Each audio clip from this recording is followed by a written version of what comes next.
Good evening, guys. This is Satin Podcast. I am Rio. This is Jai. And good evening, another episode of our S Files. So today Hmm. it's my turn to naman to To share. discuss to share yung topic. So what I chose is yung topic ni Kim Jong Nam. So Hmm. I'm sorry in advance, medyo bulol ako sa Korean names. I just realized it nung binabasa ko siya. Kasi it's Hmm. almost the same eh. It's Kim Jong Nam, Kim Jong Un, Kim Jong Il. So it's almost the same. Hmm. So baka ma-mispronounce ko siya. Anyway, I hope you would like the topic. And thank you, Jai, for the previous topic. Sobrang Hmm. informative nung may mga stones, architectures and shit na na hindi pa natin alam. So, ayun. I'll start with the siguro family tree. This would not be long as an episode because kasi the Koreans, or at least North Koreans, they Hmm. have their own way of hiding things eh. Actually, I Oo. didn't know na may half brother si Kim Jong Un until last month. I mean last month or last Half, few weeks. half brother. Kim Jong-un yung ngayon na, di ba? Yung leader na yun. Tama Yes. ba? Si Kim Okay. Jong-un yung na sa Amerika, nakipag-partner na. So, quick summary lang na family tree nila. Hmm. The first Kim na nag talaga ng Korea is Kim Il Sung. So siya yung lolo ni Kim Il. Hindi pa Jun. Hindi pa. So si Kim Il Sung, siya yung lolo, technically, lolo ni Kim Jong Un. So Kim Il Sung, siya yung lolo. So may anak si Kim Il Sung, ang anak niya is si Kim Jong Un, the second. Kim Jong Il pala. Kim Il Sung. Yeah, ito naman, nakakalito na, di ba? So, Kim Il Sung, yung lolo, and then Kim Jong Il, siya yung tatay ni Kim Jong Un. So, yun. So, ayun yung... Actually, pala madagdag ko lang. Oo. Sa mga pangalan sa Korean. Mm. Kasi nagbabasa ako ng Korean comics. Ang tawag kasi sa Korean comics, manhwa. Oo. Then yung mga pangalan nila doon, Korean. Oo. So, hindi ko matandaan mga pangalan Ang ng hirap, characters diba? dun sa binabasa ko. So, Isipin mo, ang dami nila sa Korea, and then yung mga difference ng pangalan nila is Konti yung lang. last, di ba? Last yung middle. Minsan dami pang Park, di ba? Parang Park, ganun. Kim, mga Kim Park, di ba? Ang dami. So, ayun. So, tatlo sila, lolo niya si So, ito yung very short family tree niya. So, if you would look at the family tree, nakikita man nila yan. So, if you would look at the family tree, normal sa kanila yung they would have a mistress. If you Okay. want to have a copy, Jay, parang search mo sa Google, makikita mo yung family tree nila. Bali, Okay. si Kim Il Sung, he has two wives. Tapos si Kim Jong Il, he has one wife and then 3 mistresses. And then anak ni Kim Jong Il, si Kim Jong Un sa so one of her mistresses or wife. So si Kim Jong Nam, Ito, tinitingnan ko nga ngayon. it's a bit complicated in a way na parang may mistress, may wife. So if you would think about the hierarchy of power, I think it's a bit complicated to think na ito kasi yung anak, paano kung may stepbrother, mas matanda yung stepbrother, sino ba talaga yung Oo. paano kung may babae pa, di ba? If you would consider a lot of things about the hierarchy, it gets complicated. But to simplify it, Kim Jong Un, since the death of his dad na Kim Jong Il, technically the one who's next in line is Kim Jong Nam, because Kim Jong Nam Mas is, matanda siya? yes, Kim Jong Nam is older than Kim Jong Un, although Okay. stepbrother lang Pero siya. sino yung parang legit na... Merong legit na si Kim Sul Song. Yan talaga yung anak, pero that's a girl eh. So hindi siya pwede mag ng regime. So ang papagpilian lang, there's another one na anak din niya sa mistress niya. Actually hindi na nakalagay kung ano iba pang anak eh. Pero tatlo sila, si Kim Jong Un, si Kim Jong Nam, and then Kim Sung Sol. Ang anak ni Kim Jong Il talaga is si Kim Sol Song, which is a girl, so she cannot resume power. So initially they considered Kim Jong Nam as a successor. So Okay. correction lang pala, tatlo pala sila, si Kim Jong Un, si Kim Jong Chol, and then Kim Yo Jong. So technically by birthright, ang next in line is Kim Jong Chol, which is which is nireject siya na by Kim Jong-il as a heir. It didn't say what specific reason kung ba't nag-derive si Kim Jong-il ng ganun. So I'll set him aside as a heir for now. Siguro a whole new discussion siya kasi ang hirap niya hanapan ng actual reason. As you know what I'm surprised when I tried to review their their stories. Most of them, I mean, Kim Jong Nam was sent to a foreign country para mag-study. I think that's Switzerland or basta Okay. malayo siya sa Korea. So that's how they work. And then by that time buhay pa yung dad niya. So they Si they Kim Jong-il. Tama? yeah, si King Jong-il. Yeah, Kim Jong-il. And then they Nakakalito. di ba nakakalito siya. So I tried I considered na parang tawagin sila by their last names lang Pero I don't Oo, think naging na lang. I don't think na mag-work siya kasi parang it's like parang negrilyo, parang gano'n. Parang it's Okay, okay. parang this medyo It's siya. weird din na Oo, parang hindi full name. pag hindi full name. So, ayun, so he studied abroad. Si King Jong, I'll put out the si King Jong Nam, so studied abroad, and then he has a mindset na different from an actual dictator. Hindi siya dictator type. Kasi ano siya sa abroad siya nag-aaral. ganun. Abroad siya, so he knows how He experienced democracy. Kumbaga. he knows how the system works. He knows how to differentiate yung democracy and then dictatorship. So, gano'n siya. Hindi naman siya. Wait lang pre, si Kim Jong-un ba is locally siya in-educate? Locally to I think there's a part din na ng education na hindi ko siya mahanap ngayon pero I think there's a part of education din ni Kim Jong-un na nag-study siya abroad. Pero the thing is si Kim Jong Nam, he's heavy influenced by the western type of leadership. So hindi sa kanya nag-work yun. I mean, if you're in his state na you have a very influential family, it's very difficult na magsabi ng hindi, ayoko mag-next in line. Parang you don't have that choice Parang the only choice or the only way that you can deny yung blood right mo or yung right mo as a elder son is by death.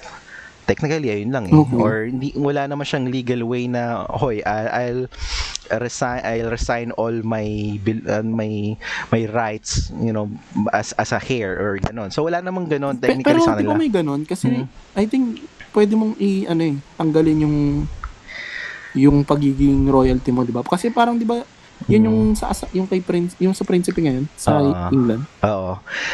Yung kay nakalimutan ko na yung pangalan. Si Prince Harry ba yun? Si Prince Harry ba yun? So it can be done I think in a normal queen king part of government. Pero we're talking about a dictator, North Korea, and then yung type ng tingin ng North Koreans to their leaders are gods. So hindi queen, they cannot be replaced. So whoever that's next in line, ayan talaga yun. Hindi siya pwedeng na yung the fact that you're a god on their eyes, hindi ka pwedeng palitan, hindi mo pwedeng alisin yung ano mo. So ganun, divinity mo kumbaga. Divinity mo, hindi mo siya maitanggi. So the surprising fact about this is that Kim Jong Nam is parang he's a secret I don't know. Did you hear about Kim Jong Nam ba? Alam mo ba na meron ng stepbrother si Kim Jong Un? Di ba parang he's a secret. Actually nalaman ko alam na may kapatid siyang babae dahil yung parang kumalat yung balita patay na daw, di ba ganun. So, kasi secret siya kasi at the young age, medyo matigas ang ulo ni Kim Jong Nam. He doesn't want to participate on Kim Jong Il's, future plans for him. So, he remained a secret What I mentioned or what I mean by remaining a secret, some North Koreans doesn't know na may Kim Jong Nam. So what they know or what they are presented upon the death of King Jong-il as ito na yung successor. Pero yung family tree na merong King Jong-nam, hindi yan normally broadcasted katulad sa atin na kunyari si Duterte, meron siyang anak, di ba? Merong Sara, meron ganon. Hindi ganon. So sa kanila, they were presented by King Jong-un upon the death of King Jong-il na ito na yung next leader natin. Despite na meron pang isang King Jong-nam. So we will think about it this way na parang where is King Jong-nam on all those time na nangyayari to na parang si King Jong-un is parang nire-ready na siya for the next leader. Si King next leadership. So si Kim Jong-nam, he stayed in China. It's mentioned that he's used to lavish lifestyle. So he travels the world. Mampasugal siya. Siya pala, wanderlust siya. Wanderlust siya kasi you have all the money in the world. Technically, you have your unlimited funds no? Unlimited funds siya. I mean, yung dictator yung family tree mo You'll never run out of cash. Even if you do, parang you have a lot of connections na Kim ako ako yung di ba? So you have a lot of means. North Korean prince, technically prince siya Prince. Parang yun yung term na naisip ko, prince. Parang prince siya. So yun, he continued to the world. So he doesn't he doesn't agree na talagang there are some accounts na may nakausap siya. It can be I'm not sure if I'm remembering it correctly, pero it can be like one of the businessman that he talked to or yung nagse-serve sa kanya ng noodles dun sa niya sa normal yung parokyano siya dun siya like kumakain. Sinabi niya he doesn't agree with the regime. Parang it's in his own words it has to end na. Ganon. But, so that was the nail in the coffin. That's the nail of the coffin. Pero kasi he's not actively I mean he's not actively going against the regime itself. Kasi parang it's too powerful I mean that's commentary lang. When he said that in a private conversation na ayoko na talaga I don't agree with that. Pero he's not actively. I mean, there may be some notions na I mean, bakit wala ka dun sa country mo, 'di ba? Ikaw yung next. Siguro may mga nag-aas na rin ng bakit wala. Siguro talaga hindi niya talaga gusto. So may mga ganun na. Pero according to him, he doesn't agree to that. So ito na yung reason kung bakit yun nga sinabi mo Jai, it's a nail in the coffin, the fact na ikaw ang next in line and then yung So Kim Jong-un he's not ready. This is how I view it. From Kim Il Sung to Kim Jong Il. Okay. This is very very charismatic people na talagang full substance sila, leader type. And then Kim Jong-un, from out of nowhere, you have to prove yourself. So si Kim Jong-un, although siya na yung next in line, parang he's gasping for straws na I need to prove myself na ako talaga to. Meron siyang ganung meron siyang ganung thinking na that's the reason why one of the sanction or one of the merong firing squad na para lang ma-legitimize siya is he assassinated his uncle, which is yung asawa ng nanay niya. Ayan alam ko yun.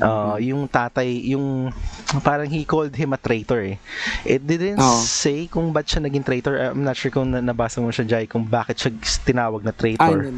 Pero he's old 1946 siya pinanganak and then he was hindi naman assassinated parang firing squad siya. And executed siya 2013 and it's a very odd environment kasi I think we talked about USSR 'di ba before yung parang nasa harap yung supreme leader and then pinapaligiran sila no subordinates niya ganun the night that he was executed ganun yung type ang ginawa lang kay Jang Song-tek siya yung uncle, is kinuha siya dun sa Okay. matanda na siya nito kasi 1946 siya so 2013. So kinuha siya dun sa upuan niya habang nagmi-meeting, diniretso siya sa firing squad. So ganun siya. I mean, it didn't say how, why he was called a traitor, pero that's one of Kim's idea of being legitimate, na I'm a real threat. Hindi mo basta-basta Parang ano ganun. lang yun. Hard Oo. flex niya yun. Oo, parang gano'n na hindi niyo ako basta-basta pwedeng i-undermine gano'n. I can be as good as other successor ko yung As my dad and my Oo. grandpa siguro. Oo, ganun. pero ito ang weird. Hindi naman nag-assassinate ng kamag-anak ni si Kim Il-sung at Kim Jong-il. So that's his first actually for a Kim na mag-assassinate ng relative. So ayun nga. So knowing this, Kim Jong-nam's life is not easy. There are threats na sa buhay niya na talagang alam niya na he's used to dodging threats na I think there are two assassinations na naiwasan niya. It didn't say how he escaped it or what type of assassination, pero meron ng dalawa before na nag-fail. So he's Okay. knowing this, parang he's aware on what to look for, anong makikita mo, anong kailangan mong hanapin sa area, paano ka pumunta, diba? May ganon. So safe. Alam niya na yung safety. Yes. Kumbaga. Tapos ito pang nito, medyo parang action movie shit dito. So si Kim Jong-nam, he has bodyguards. Yung bodyguards niya babae, dalawa. And then every time nakakain siya sa restaurant, may jammer siya. May jammer yung yung bodyguards niya. So technically, Jammer? ng camera. Signal, ganun? So yung lahat ng camera hindi mag-work pag nandun siya. Kasi Astig. kasi mayroong restaurant owner na nagsabi, dito kumakain si Kim Jong-nam, and then every time na dito siya kumakain, he said na nawawala yung signal, tapos pagbalik niya, may camera na uli. So ganun kahirap yung buhay niya in a way, although he's still protected. One of the public humiliations na dinala niya sa Korea is very petty, pero it's big deal for North Korea. One time, Kim Jong-nam tried to go to Japan para mag-Disneyland. And then nahuli siya for some reason. It might be illegal or may ganon. Basta nahuli siya with some sanction. And then if you're a part of a family na kinakatakutan sa buong mundo, and then you're caught for, entering a country para lang mag-Disneyland, medyo it's a humiliating fact for Kim Jong-un. So yun, that's one part din na nagpatong-patong na, and then yun nga, si Jang Song-taek, which is her uncle, patay na. So next target na siya. So ito na yung premise. So on February 13, 2017, anong nangyari to sa Malaysia flight to Macau. So Malaysia to Macau. Before I go there pala, ang ginagawa kasi nito, yung China is Macau is part of China, 'di ba? So China is somehow binibaby nila si Kim Jong-nam kasi China and North Korea is not in good terms. So parang secret weapon nila si Kim Jong-nam First, kasi siya yung next in line. In any case na sabihin natin legality and shit, he has the power So binibaby ng China. Tsaka makakatulong sa kanila. Kung sakaling halimbawa siya ay maging ng North Korea, 'di ba? Parang kung ba mas magaganda yung ties ng China and North Korea, kumbaga. Tapos yung economic growth mo na kasi if sabihin natin you're a god to your people, parang you work for 5 days. Ganyan, ito lang sweldo ko sa'yo. Hindi na sila magtatanong sa'yo, di ba? Hindi na tatanong kung bakit wala nang union, ganun, di ba? Parang ganun yung sa kanila. So, si China, they somehow, this is how I look at it, no? Parang they're trying to baby Kim Jong-nam so sa Macau papunta siya by this time.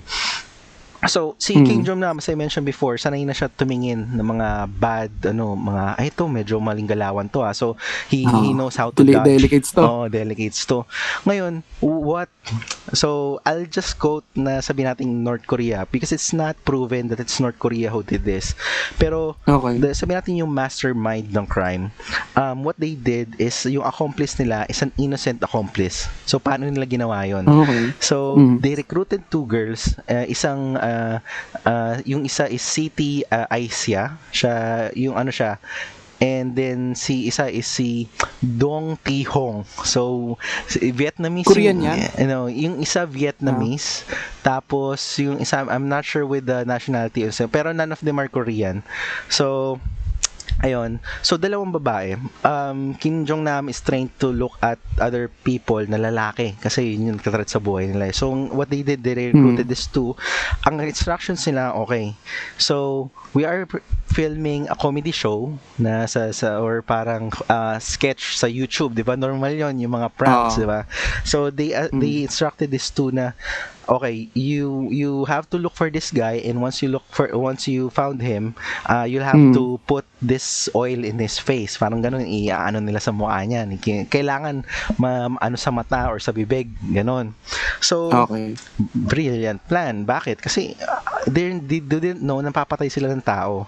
They didn't know na yung oil na nilagay sa kamay nila is a VX agent. It's a VX, yun yung tawag doon, is VX agent, which is a very powerful chemical na pag naano ka, mamatay ka within an hour. Ganun siya kalakas. Grabe naman yun. Grabe talaga, pre. Ito pa yung so we will ask na paano yung Parang pang mga James Bond na James Bond talaga, pre. Tapos ito pa yung yung na-amaze ako kasi yung nerve na binigay sa kanila, dalawang babae sila, they are recruited differently. So iba yung nag-recruit sa kanila. Ngayon, yung nerve agent, magtatanong ka, paano sila naka-survive kung ganun kalakas yung VX na yun, di ba? Ano pala yun? It activates parang dalawang solution yung nasa kamay ng magkaibang babae.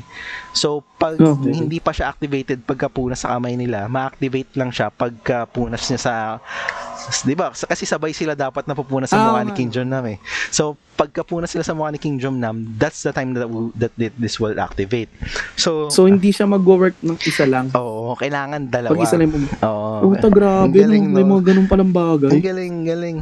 Tapos, so, ayun na. Yung mga babae, sila, parang, okay, let's do this. One of the, si Siti Aisia, sorry kung ano ko yung name niya. She's known, parang she's familiar with Malaysian people kasi may idol doon, parang Malaysian idol na sinalihan niya. So he's a familiar face na hindi mo siya maiisip na ay papatay na ko nito. So ganun yung mga pinili nilang assassins technically na familiar yung mukha, 'di ba? Na hindi naman mukhang Koreans, lalo na pag mukhang Korean, syempre magiging siya. So ayun. Medyo mas wari siya, 'di ba? Oo, wari siya. And then yun nga, nasa airport na siya, papunta siya ng Macau, balik siya, and then nangyari na. So this is all cotton tape na pinunasan sa mukha. Tapos luckily naman pagkapunas sa mukha ni Kim Jong-nam and then lumalis yung babae, luckily naghugas sila ng kamay. So parang hinugasan nila ng kamay and then they went their own ways. Ganon. So pero kita pa rin sila sa camera. I mean, the camera knows who they are, parang saan sila pumunta, ganon. So tapos na. Ngayon si Kim Jong-nam, he's thinking na anong ginawa sa akin nun? He was not thinking that this is a poison or whatever. So pumunta siya sa clinic. Kala niya trip lang, gano'n. Oo, trip lang. So nakikita sa camera na tinuro niya yung, may dalawang babae doon na pinunasan ako sa mukha ng ganito, ng ganyan. Etong VX na to, advanced chemical shit siya eh. Hindi mo naman malalaman, alam mo yun, bago kang makapunta sa ospital, patay ka na nito eh. So, hindi ready yung mga crew or yung mga kasi wala magtatanong, ano po yung pinahid sa mukha niyo? Walang ganun eh. Wala silang protocol, kumbaga, for this specific, na hindi pa nila alam talaga kung ano yung pinuna sa mukha. Plus, yung nasa passport ni Kim Jong-nam is a different name. Kasi in-issue sa kanya yun. I mean, that's legal paper. Technically, para incognito rin siya. Incognito siya. So, but that's a legal document for them. Para lang mawala yung threat, kumbaga. So, hindi nila alam na si Kim Jong Namto na siguro kung nagpanic na sila, putang ina gagawin natin doon sa hospital, siguro mag-panic sila ngayon, pero hindi nila alam na na ganyan. So nagpunta siya sa clinic, pagkapunta niya sa clinic noon na slowly nag-deteriorate na siya. Nakapila pa siya kasi nga hindi mo naman alam kung sino to, di ba? I mean, VIP yan. Kung naka-VIP yan siguro dinala na siya. So nakapila siya. Kasi isipin lang nila heart attack lang yan. Heart attack or ano man yan. So habang nakaupo siya, while waiting na i-assist siya, doon na siya namatay. There's a picture na from where he's sitting parang alam mo yung someone's waiting for your turn, kunyari napa-hospital ka or dentist ka, di ba? You're sitting, I'm next, ganon. So that's his posture, that's his final image na nakita. So ayun, ngayon blame game na, patay na si Kim Jong Nam. So one of the ways na one of the reasons or one of the action plans ni Kim Jong Un para ma-legitimize yung kasi siya na yung next in line so siya na yung next in line, so talagang this is my time na. So nag-blame game na ngayon. So nasa media na. So sino ba yung ganyan, sino pumatay ganyan. So conspiracy na. Nahuli yung dalawang conspiracy shit. Conspiracy shit niya, yung North Korea yan. Ganun. Siyempre, sabi naman North Korea, hindi kami yan. Alam naman. Anak ng leader namin. Ba't kami papatayin yan, di ba? Pero lahat naman ng may attempts na, may ganun na. Tapos it's caught on camera, so nakuha yung dalawang babae, and then they confess na hindi talaga. I mean, we are taught na we were recruited by these guys na ganyan, na ganon. So they are hindi sila they were na jail sila, pero they are freed eventually kasi nga it's an innocent crime I mean, paano mo I mean, there's no intent na mapapatay mo yung tao, 'di ba? I mean, I don't know about the law entirely, pero they were able to, siguro diplomatic reasons na rin, 'di ba? Kasi you're talking about, Malaysia, it happened in Malaysia, it's concerning high profile individual, tapos meron pang Indonesian. So it's a complex diplomatic shit So the briefest way to understand it is to avoid more shit from happening. They have to let them go. Ngayon, ito pa yung masama pero pa. that's kind of fishy Fishy talaga. I mean, it's very magtataka ka bakit kailangan pakawalan yon, parang, 'di ba? To think na they are na nakuhanan sila ng camera nung pinupunas niya yung lotion sa kamay and may kausap. Ngayon, so since by that time hindi sila na-prosecute, so tell me sino yung mga nakausap nyo. So meron silang mga nakuha may mga nakilala sila, ito yung mga nakausap nila. So again, with the name, sorry kung pero ito si Riju Woo, 30, North Korean siya yung recruiter. Si Ri Jae Nam, 57, North Korean, so is one of the accomplice din. Oh Jong Jil, 55, North Korean. Ho Song Hak, North Korean din, 34. Region Hayon, 33, North Korean. So lahat sila, these are the perpetrators according to the two, and guess what? They were sent back to Korea and they were never prisoned. So so siya, kung merong perfect crime, ito yung perfect crime. Ito na yun. Kasi I think the perfect crime is not it's not about not knowing who the killer is. It's escaping from the crime. It's escaping from the repercussions.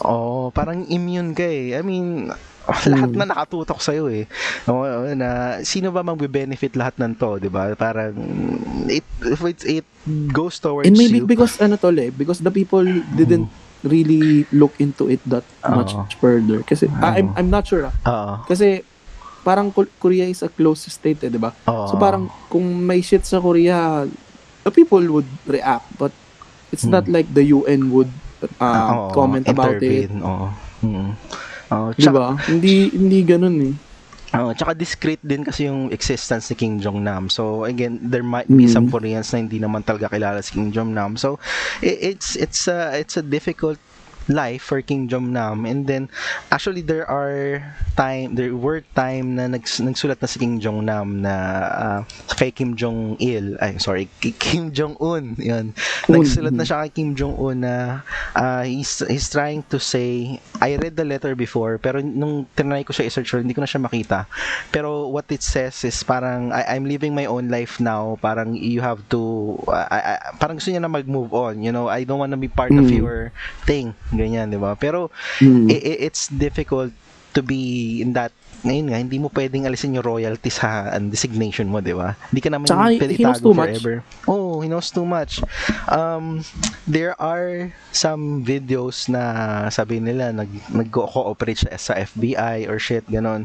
So I didn't go there because if you're Kim Jong Nam if you wrote those letter na, you know, I'm living my life now, parang wag mo na akong pakialaman, you will not go to that part na makikipag ano ka pa sa kalaban nung, alam mo yun, nung nagtitreat sa'yo, di ba? Parang neutral na ako. So I don't think that it can be na talaga nakikipag-coordinate siya sa FBI for whatever reason, pero just looking at the situation, parang if I'm Kim Jong Nam, no, hindi na ako, parang I just need to live my life na ito na lang talaga. Pero it might cause paranoia lang kasi dun sa side mo. Kung sino man. I'm not naming anyone, pero di ba? Pwede kasi na kahit sabihin mong hindi, pero yun yung thinking niya na pwedeng gawin mo di ba? Parang meron kang trump card na parang, paano ko naisipan mo pag isang araw pagkagising mo gusto mong pamunuan or ma-influence ka ng China, di ba? Kasi sila yung nagbibigay sa'yo, sabihin mo, pamunuan mo na yung North Korea, tapos ganito gawin natin, di pag na-present na ka ng sa'yo, favorable sa'yo, di baka magbago isip mo. So, ayun nga, dyan, siguro tsaka, you can be used against your homeland, para kasi ganun. So, na pwedeng gamitin ka ng US against sa akin. Magbigan ka ng propaganda. Tapos bigla niyang sabihin na I am the legitimate successor, and syempre the people might rise up against the regime. Di ba? Parang ganun. Tsaka blood siya nung parang ayun nga, parang god sila sa kanya. Hindi nila maaalis sa kanya yun. Once he's presented as the eldest son of King Jong Il. Talaga siya, talagang automatic siya yung next, mawawalan ng ng relevance si Kim Jong-un. So side note lang yung Kim Jong sino ba yung sister ni Kim Jong-un na isa na babae? I think Song ata. I think it's here. And, siya, so alam mo, when I saw her, para siyang parang she can be a ruler of North Korea. Ganun yung dati niya sa ganun yung niya, yung presence niya. She's fierce na he wouldn't take shit from anyone. Parang she can order tough decisions, ganun. Kukumpara mo kay Kim Jong Nam na medyo malambot si Kim Jong Nam. Actually, Kim Jong Nam. Pareha sila. Actually, si Kim Jong Nam ganun din. Kung hindi naman ganun yung buhok niya, mukhang parang ganun din So, ayun, ayun yung story nila. Actually, marami pang information towards, how North Korea before, kung paano sila nag-work. Ngayon, there are the latest yung update sa kanila, 'di ba, si Trump parang nag-meet na sila ni Trump. So, I think North Korea is in a process of, rejoining the world. The outside world. The outside world, ganun. So, tsaka 'di ba parang medyo mas goods na sila ngayon ng South. Kumbaga. Yeah. Meron na rin yung parang medyo may mga dialogues na may sila. Mga though medyo hazy pa rin, pero it's a start. It's a start kasi this is a very long, 'di ba? Parang three generations na to. I'm not sure on what year sila nag-separate technically, pero considering this nga na parang pangatlo na si Kim Jong-un, so around 30 years siguro nung from Kim Il-sung papuntang basta 80 to 80 years, mga ganyan. So, matagal na, basta matagal na. So, you would think na medyo nag-i-improve na siya. It's just that there are some dirts in North Korea na they have to get away with, or they can get away with, or at hindi lang North Korea. I mean, there are other countries No, na every countries have their own shit anyway. they have their they have their own way of escaping, di ba? Or there are assassinations that cannot be explained. And then what's amazing for me in this topic, kasi it's I cannot say victimless. It's not victimless. It's walang suspect talaga. I mean, ito yung perfect crime kumbaga para sa akin, na you can recruit someone, and then once you recruit them, you tell them differently. So technically the hands that killed that the dead is yung innocent hands. Wala naman silang So ayun. Pero tingin mo pre. Ito na bigla ko lang naisip. Nung in order ba yun dun sa dalawang North Koreans na itumba to? Kilala kaya nila kung sino yung tinutumba nila? Hindi. Tingin ko hindi eh. Tingin ko hindi. I don't think that they know. No, siguro it's just some random North Korean lang siguro, no? Na parang siguro takas to sa atin, gano'n. This North Koreans might belong to those Koreans na they don't know that that they have another successor. Parang hindi nila kilala si Kim Jong Nam, kasi kung ikaw you're normal Korean na they believe in their heart and soul na this is our this is divine. Takot kayo, di ba? Why would parang sabi natin in our counterpart natin, sabi saint, gano'n, or sabi natin si God. Parang gano'n siya. So, I wouldn't do that, di ba? Why would I do that in a divine being, di ba? So, you're right. Siguro talaga hindi nila kilala yun na papatay nila. And then, na sobrang high profile pala. Siguro kahit sino. Actually, even yun nga, may mga nag-i-interview. I'll post the documentary links na even those Koreans na alam yung mga hard killers na Koreans, if they're assigned with the task, hey, you have to kill this guy, this is if they're instructed to kill, na alam mo talaga yung identity, they didn't accept the job kasi once they know him, hindi, magfe-fail talaga siya. So the only way to go through it is to recruit people who doesn't know the guy, and then who doesn't pose as a threat. Ngayon, may mga conspiracy. Grabe yung di ba, yung may talaga kanina, may 2 bodyguard siya na babae, may jammers pa, ganun siya Ngayon, by this time, sobrang safe na no? Sobrang safe, pero by this time, makikita mo sa footage, wala siyang bodyguard. I mean, it can be that siguro may naghihintay sa ibang part, or he's confident. Inside job. Pwede na inside job na dinerect na sila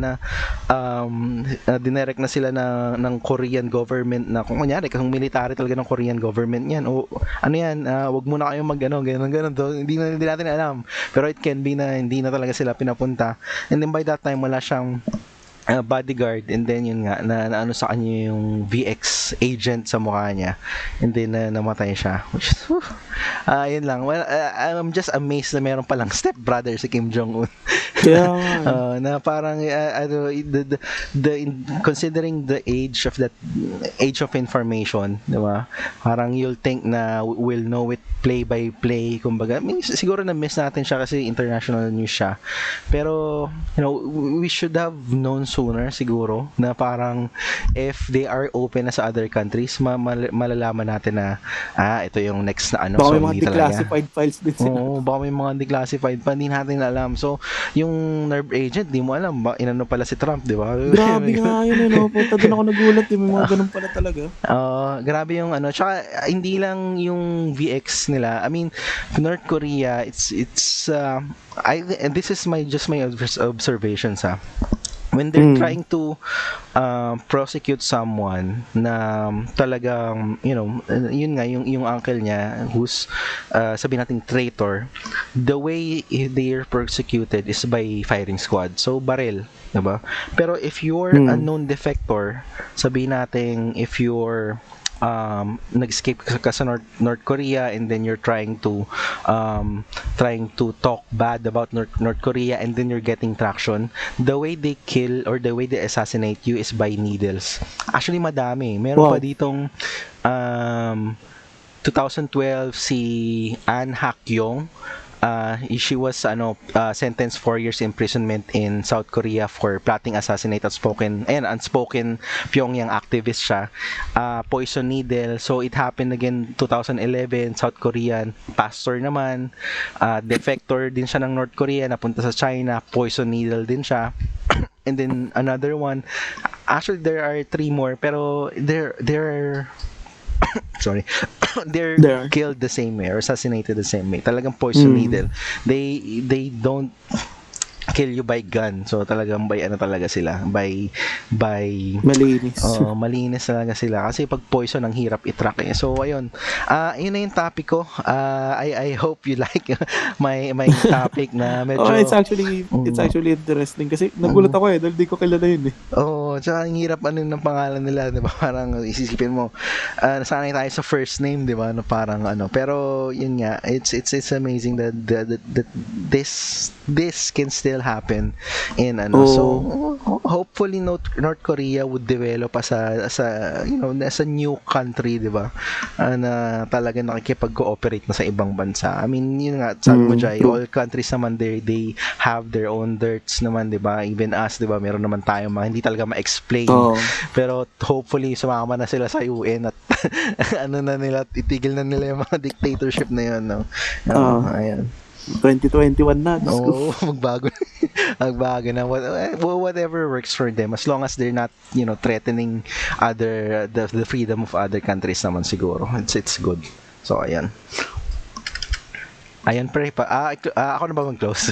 I-close Ay, na. sorry. Kala ko bigyan ito pa. Anyway, thanks for the topic and it's really interesting. Kasi actually, it's new knowledge for me to know that Kim Jong-un had a brother na which is supposed to be next in line before. Diba? Parang hirap So, ayun. Thank you for listening to our stories this week. So, hopefully, you go listen to us next week. And I'm not sure, we still don't have a new topic for next week. Right? Abangan nyo na lang. So, please do follow us on Facebook and Spotify. Good night. Thank you. Bye-bye.